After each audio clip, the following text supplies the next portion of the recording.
good morning. In this lecture, we have studied about the introduction Indian economy before independence, the introduction. Both of the introduction we have seen, and in that we know that हमारा देश कैसा था, कैसे बहुत सारी richness की वजह से बहुत सारे foreigners, that is the Dutch, the Aryans, the Mughals, and everyone came in India for conquering that particular or taking that particular richness from us and living so ये जो लोग आए यहाँ पे रहे और कैसे एक्सप्लॉइट किया वो बारे में हम जानेंगे, और not only exploitation but some of the good things they also made, वो भी हम जानेंगे. So we are learning about the during before independence where Britishers ने हमारे यहाँ पे 190 ईयर्स रूल किया.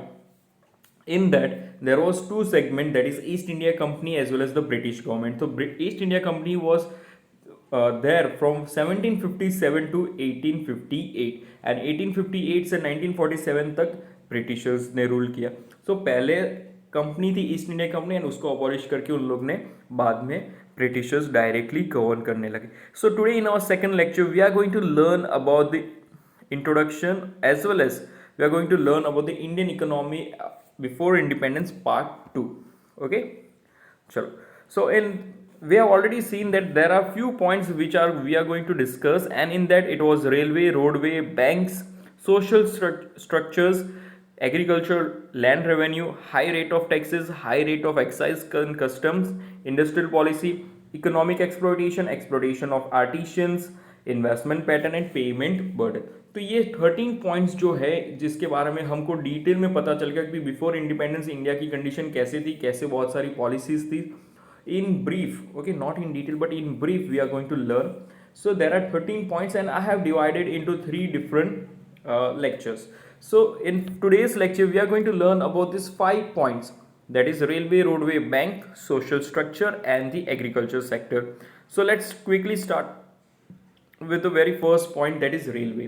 When we talk about railway was not established by us, it was established by the Britishers itself in India, and they were the very first person to brought that particular railways in India, because उन लोग को transportation चाहिए था. transportation क्यों चाहिए था? Because they want to take our richness, that is indigo, especially the indigo and different crops. They want to cotton, indigo, muslins and everything. ये जो चीज़ थी उन लोग को लेके जाना था. कहाँ से? इंडिया से यूरोप तक, सो ब्रिटिश तक. तो वो उस टाइम पे तो ट्रांसपोर्टेशन के लिए railways came, and first railway was been set up in India from Boribunder to Thane. Boribunder मतलब बॉम्बे से थाने तक उन लोग ने फर्स्ट रेलवे लाइन सेटअप किया. And then after it was the on date 16th of April we can say 1853 में उन लोग ने फर्स्ट रेलवे स्टार्ट किया था, and it was from Boribunder to Thane. याद रखना ये डेट, it can come for MCQ, it can come for 1 mark question, so you have to remember this particular thing. Again railway तो उन लोग ने 1853 में स्टार्ट कर दिया 16th of April से. उसके बाद बहुत सारी चीज़ें ट्रांसपोर्ट इधर से उधर, तो पूरे इंडिया के अंदर से वो लोग सब कुछ लेके जाने वाले थे. तो 1947, that is independent time or the independent year, the rail network was 53,000 kilometers. कितने? 53,000 किलोमीटर तक उन लोग ने रेल लाइंस बिछा दी थी, और वहाँ पे उन लोग ने अपना कब्जा कर लिया था, और वहाँ से गुड्स एक जगह से दूसरी जगह ट्रांसपोर्ट करते थे. कौन? Britishers with the help of us. तो ये रेलवे लाइन बनाया ब्रिटिशर्स ने हमारे यहाँ पे, अच्छी बात है, लेकिन वो उन लोग ने फ़ायदे के लिए उन लोग ने बनाया, हमारे खुद के लिए नहीं. So they were the ruling India, and that's why they made this particular railway line for easy transportation for different crops from India to their land, that is Europe or British we can say. चलो उसके बाद next point आता है roadways. तो roadways हमारे यहाँ पे बहुत अच्छे, there are so many kaccha roads it was there during the time, but there was no pakka roads.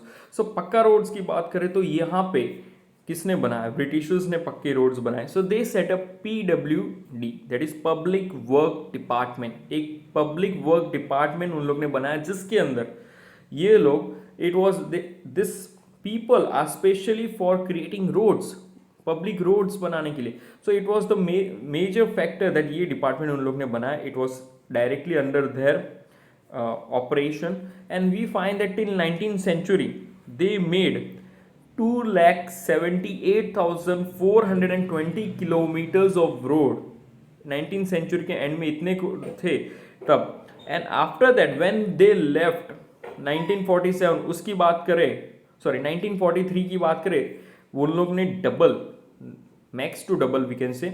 So it was 4,47,105 kilometers. So we have to remember 19th century में we can say 2,78,420 kilometers to 4,47,105 kilometers in 1943. In that also the roads are of two types, kacha roads and pakka roads, that is concrete roads, that is 32% Pakka roads and 68% of Kacha roads. So they made long roads in India, good roads, जो उन लोग को transportation के लिए easy हो सके, उन लोग का एक we can say good network towards the whole India जैसे उन लोग ने कैप्चर किया, तो वहाँ पे वो लोग अच्छे से आ जा सके for their own vehicles. They made this particular roads. So this was which helped India to grow in infrastructure. Railway line आ गया भाई, रोड्स भी अच्छे बन गए उस टाइम पे. So two infrastructures was been made with by the Britishers very well in India. Thirdly, that is the bank, the service sector. So bank की बात करें, the RBI word comes first, but RBI से पहले in 1770, from 1770 we find that public sector banks were started. Two 1946 तक 700 banks उन लोग ने बना ली थी. किसमें? इंडिया के अंदर 700 बैंक थी. कब? 1770 से लेके 1946 तक. And then after we find that कि इसके पहले 1935 में आरबीआई बना और उसके बाद आरबीआई को नेशनलाइज बैंक करार कर दिया. So you find that it was the main bank, that is RBI, and it was became nationalized bank when Britishers left. उसके बाद RBI मेन नेशनल बैंक बना, लेकिन एपेक्स बैंक तो था ही. So RBI stands for Reserve Bank of India. याद रखना कि भाई 1 मार्क में भी आ सकता है. So when did the RBI set up? What is the full form of RBI? You have to remember it is Reserve Bank of India. It was set up in 1935. चलो, then after the fourth point comes talks about the social structure. अगर हम social structure की बात करें India के अंदर, there was so many superstitions चल रहा था. We can say so many false believe were been there. Again there was not much importance given to the female child which was been born. तो ये सब चीज़ों को प्रिवेंट करने में ब्रिटिशर्स ने हेल्प किया. कि ब्रिटिशर्स ने ये जो inequality from girls and boy child born, तो ये निकाल दिया. तो पहले क्या करते थे भाई, लड़की पैदा होती थी तो लड़की को मार देते थे, बच्चे को जब जन्म होते ही मार देते थे, तो नहीं तो 1 साल 2 साल कचरे की डब्बे में. ये this are the facts, this I am telling, this are the facts which will happen in different parts of India. So ये चीज़ें को अबॉलिश किया किसने? ब्रिटिशर्स ने. So our some of the wrong social practice which was going on, उन लोग ने ये निकाल दिया. दैट इज सती प्रथा आपको पता है, आपने हिस्ट्री में पढ़ा है. As well as the female infanticides. Infant मतलब बेबी, इन्फेक्टिसाइड मतलब उन लोग को मारना. तो ये फीमेल बच्चे को जो मारना वाला प्रोसीजर था, तो वो कम किसने करा था उस टाइम पे, उस एरा के टाइम पे? किसने? ब्रिटिशर्स ने. So both of this wrong practice were been abolished by the Britishers under the rule. So it will help कि भाई some of the wrong practices से बचा जाए. सो ये भी एक अच्छी सी बात है कि इन लोग ने किया.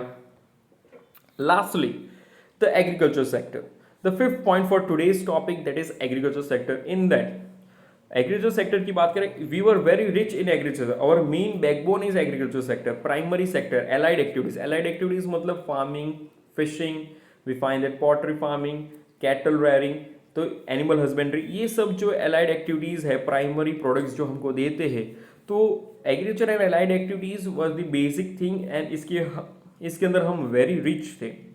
सो इन दैट व्हाट हैपन कि फार्मर को फार्मिंग के लिए लैंड चाहिए, एंड वो लैंड उसके पास नहीं है तो वो दूसरे के पास लेगा, जमींदार के पास लेगा for agriculture purpose, for earning purpose. So in that this Britishers as well as zamindar made high revenue taxes. उन लोग ने ज़्यादा टैक्स बढ़ा दिए कि भाई उन लोग का जो इनकम हो रहा है उसका इतना % हमको चाहिए.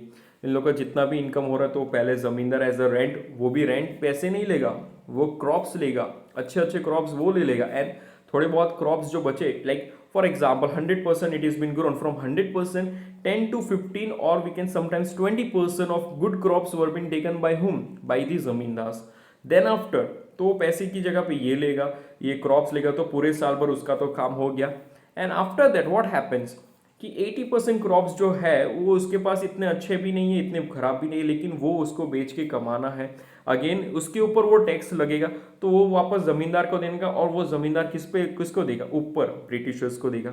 तो there were different zamindari system, ryot वाली सिस्टम, महल वाली सिस्टम जो था उसके उस टाइम पे, where the rare was high revenue taxes, high revenue taxes, मतलब उन लोग का जितना भी इनकम हो रहा है उसके ऊपर हाई टैक्सेस लगा देते, कौन, ब्रिटिशर्स लगा देते थे।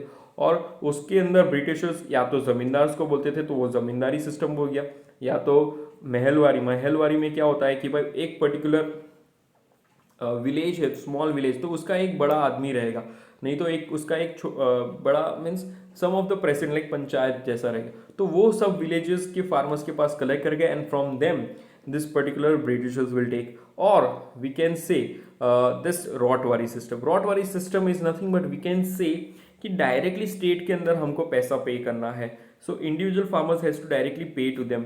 सो here this farmers were exploited by charging high taxes लाने की वजह से वो लोग एक्सप्लॉइट हो जाते थे, तो उन लोग का पैसा ज़्यादा नहीं आता था, no much profit, and they are under again poverty. Again यहाँ पे क्या बोला गया है कि ब्रिटेन के अंदर इंडस्ट्रियल रेवोल्यूशन आया उस टाइम पे, तो वहाँ पे इंडस्ट्रियल रेवोल्यूशन आया तो उन लोग ने ज़्यादातर हमारे यहाँ पे ज़बरदस्ती इंडी को ग्रो करवाया। वो इंडी को ग्रो करवाने के बाद यहाँ से ट्रांसपोर्ट करते उन लोग अपने ब्रिटेन में लेके गए। सो दिस वाई, बिकॉज की क्लोथ मैन्युफैक्चरिंग कंपनीज आई इंडस्ट्रियल रेवोल्यूशन के अंदर, cloth manufacturing companies, different companies were started, and वो ब्रिटेन में सबसे पहले स्टार्ट हुआ। और उसके अंदर कलर लाने के लिए, colour dyeing, so indigo is a we can say bluish purple colour, so वो पूरा उसको हेल्प करता है। तो इंडिगो यहाँ से वो लोग लेके गए कहाँ पे, उन लोग के ब्रिटेन के अंदर, वहाँ पे जो टेक्सटाइल इंडस्ट्रीज है उसके अंदर जो क्लोथ के अंदर डाइंग करना है, कलरिंग करना है, उसके लिए वो हेल्प होता था। तो we find that this setup they made us to forcefully grow indigo, and then after to transport to their country, as well as again they charge high taxes। वो ग्रो भी करवाया जबरदस्ती, उसके ऊपर टैक्स भी ज्यादा लिया। किसका tax, exporting, that is custom duty, and we find that excise duty, तो ये भी हमारे पास से लिया। और poor farmers were again exploited. Now exploited मतलब क्या, कि भाई उन लोग के साथ बुरा बर्ताव किया, उन लोग का जितना मेहनत है उतना पैसा नहीं मिला। So this is called as exploitation, कि भाई किसी के पास ज़्यादा काम करवाने का, हद से ज़्यादा ओवर बर्डन कर देने का, so that is called exploitation. Now again we find that इन लोग so there were so many farmers who are not having that much money to grow indigo, so they were given loans।